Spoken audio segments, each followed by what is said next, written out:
Hey everyone! In today's video, I'll show you how to connect a Bluetooth mouse without a USB receiver. Perfect if you lost yours or never had one to begin with. First, pick up your mouse and make sure it's powered on. Most Bluetooth mice have a small on-off switch at the bottom. If your mouse has a pairing button, hold it down until the light starts blinking. That means it's now in pairing mode.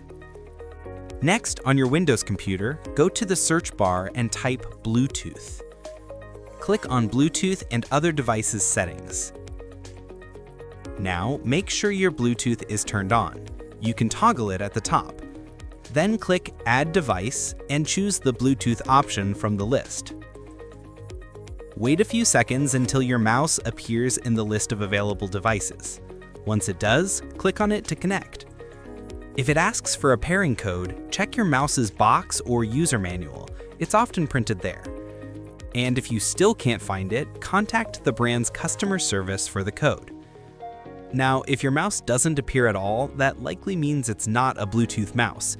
It's a 2.4 GHz wireless mouse, which needs a USB receiver, dongle. Unfortunately, without that receiver, it won't connect. But if your mouse is Bluetooth, you're good to go. It should now be connected and ready to use. That's it. I hope this video helped you out.